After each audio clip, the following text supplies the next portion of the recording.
Bagaimana tidak ya, saya mengatakan Khalid Basalamah itu bukan ustadz. Dia itu pola pikir runut saja, dia itu tidak punya. Ya bagaimana mungkin ya Wahabi yang mengharamkan belajar ilmu mantik, yang mengharamkan belajar logika, itu bisa berpikir runut dan konsisten? Gak bakalan bisa, karena mereka belajarnya pun haram. Ya wajar kalau misalkan orang mau berangkat haji dengan biaya yang fantastis karena tadinya furoda, kemudian ada tawaran yang lebih murah, kemudian berpindah kepada tawaran yang lebih murah itu. Kan kalau misalkan datang tawaran yang lebih murah, kemudian itu diterima, kemudian mengaku sebagai korban, kan lucu. Masa ada korban diuntungkan begitu?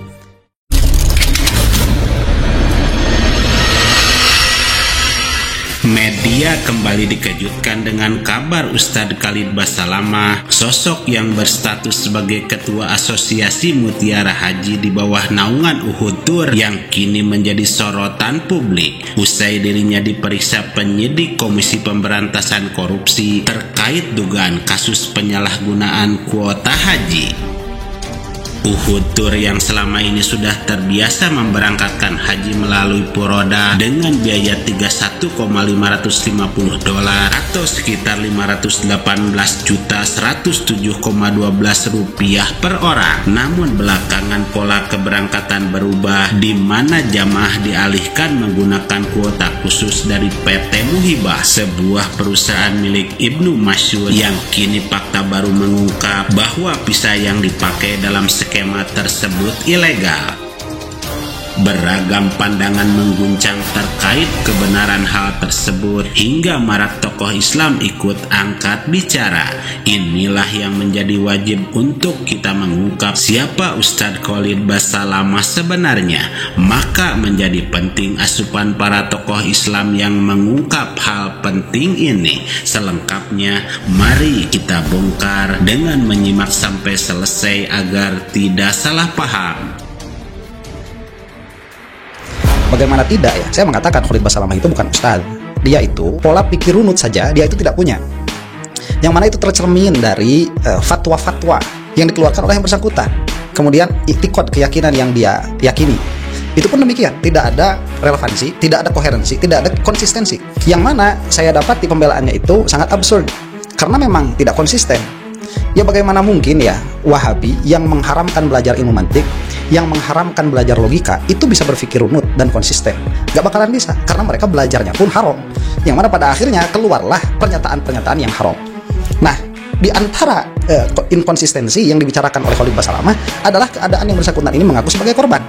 Kemudian banyak pembela yang mengatakan ini adalah hukum ekonomi, dan itu pula yang dikatakan nanti oleh KPK, ya juru bicara KPK. Ya wajar kalau misalkan orang mau berangkat haji dengan biaya yang fantastis karena tadinya furoda, kemudian ada tawaran yang lebih murah, kemudian berpindah kepada tawaran yang lebih murah itu. Hukum ekonomi sudah demikian, betul itu. Tetapi apakah itu pada akhirnya tidak bersalah atau tidak, korban atau bukan? Kan kalau misalkan datang tawaran yang lebih murah, kemudian itu diterima, kemudian mengaku sebagai korban, kan lucu. Masa ada korban diuntungkan begitu? Inilah Khalid Z. Abdullah Basalamah, sosok Ketua Asosiasi Mutiara Haji di bawah naungan Uhud Tour, yang terbiasa memberangkatkan jemaah haji melalui jalur Puroda. Kelahiran 1 Mei 1975 di Makassar, Sulawesi Selatan. Putra dari Ustadz Z. Abdullah Basalamah yang pernah bersekolah di Kairo, Mesir, lulusan Universitas Islam Madinah. Ia dikenal sebagai seorang pendakwah, tokoh terkemuka dalam gerakan Salafi, seorang pembisnis yang menjabat sebagai anggota Dewan Penasihat Syariah di Rahmatan Lil Alamin Boarding School di Kabupaten Solok, Sumatera Barat. Sejumlah bisnis yang ditekuni Khalid melalui PT Ajwad Restoran Hidangan Timur Tengah, Ada Farm, sebuah bisnis yang menyediakan hewan ternak seperti sapi dan domba untuk keperluan akikah dan kurban, Ajwad Store, toko yang menjual produk fashion muslim dan obat-obatan herbal serta buku-buku islami, Gawah TV dan KBH Digital Studio, platform media digital dan rumah produksi yang menghasilkan konten dakwah seperti YouTube dan Instagram, Mawadah Indonesia, bisnis yang menawarkan layanan media ta'aruf, perjodohan dan wedding organizer berbasis syariah, dan Uhud Tour, sebuah perusahaan yang berfokus pada penyelenggaraan ibadah haji dan umroh.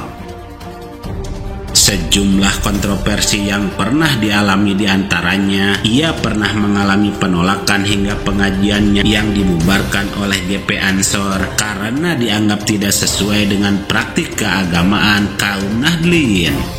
Dan yang kini panas terkait Komisi Pemberantasan Korupsi KPK yang mendalami keputusan Khalid Basalamah yang memilih menunaikan ibadah haji pada tahun 2024 dengan memakai kuota khusus sebanyak 122 orang yang ditawarkan oleh PT Muhibah di bawah naungan Ibnu Mas'ud meskipun sudah membayar dan siap naik haji lewat jalur Puroda. Hingga penyidik KPK mendapatkan informasi bahwa pada tahun keberangkatan haji tersebut tidak ada haji Puroda, tetapi hanya ada kuota haji khusus yang merupakan hasil pembagian dari 20.000 kuota tambahan pemberian pemerintah Arab Saudi untuk Indonesia yang seharusnya hanya 1.600 atau 8% dari 20.000 yang belakangan diselewengkan, yang semua masalah bermuara kepada sosok penting yang membawahi kasus ini, yaitu Menak Yakut yang diduga kuat segala permasalahan korupsi kuota haji ini terjadi. Lantas untuk melihat ramai komentar beragam hingga pentingnya penjelasan lengkap terkait apa yang dihadirkan Ustadz Khalid Basalamah sebenarnya, inilah tanggapan yang menegaskan hal penting terkait ini. Tatkala ditawarkan seperti itu kepada Khalid Basalamah, harusnya Khalid Basalamah itu berpikir ini hak orang lain. Harusnya kan begitu. Ya, kenapa kok ditawarkan kepada kami? Kami itu sudah mau furoda, silahkan berangkat saja. Tawarkan kepada yang lain, itu bukan hak kami. Bayangkan yang lain itu setor uang minimalnya 25 juta dan itu disimpan selama puluhan tahun loh. Itu kan menjadi dana haji, menjadi dana umat yang mana itu diputarkan supaya nanti manfaat dari perputaran uang itu bisa kembali kepada jamaah itu sendiri yang bisa menekan kos, bisa menekan harga berangkat haji.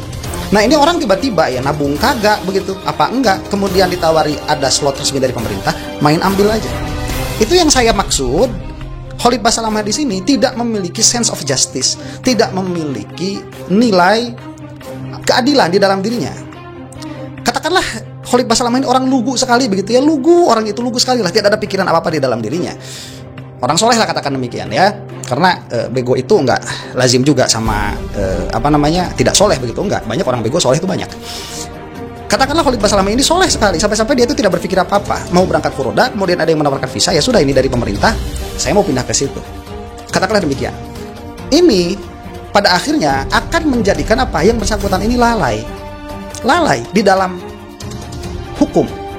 Kayak kalau kita pergi ke kota nggak pakai helm dengan alasan tidak tahu harus pakai helm, itu tetap kena sanksi itu secara hukum, karena setiap orang itu dinilai cakap hukum, yang mana dia itu harus mengetahui hukum-hukum yang dia ada di dalamnya. Sama saja dengan hukum syariat itu, sama saja di dalam hukum dunia pun seperti itu, yang mana kemarin saya sudah katakan Khalid Basalamah ini sudah buta hukum akhirat, dia juga buta hukum dunia. Nah ini oke lah, kemudian ya kita katakan bahwa Khalid Basalamah tidak mengambil keuntungan. Kita katakan demikian. Oh ini tidak ada keuntungannya karena nanti semuanya dikembalikan lagi kepada jamaah yang 122 orang itu. Berarti kan ada surplus tuh karena tidak menjadi furoda. Ada surplus uang. Misalkan berapa yang tadinya harusnya bayar 500 misalkan jadi bayar 300 lah, katakan begitu ya, 200 juta tuh. 200 juta ini kemana akhirnya kembalinya? Ke kantong masing-masing. Lah kalau masuknya ke kantong masing-masing berarti kan diuntungkan. Lah masa mengaku sebagai korban? Itu sudah tidak konsisten di dalam pemilihan diksi. Kemudian mengambil perkara yang bukan kewenangannya untuk mengatakan demikian. Nah ini banyak sekali permasalahannya. Itu adalah apa yang saya dapat simpulkan dari perkataannya Khalid Basalamah ini.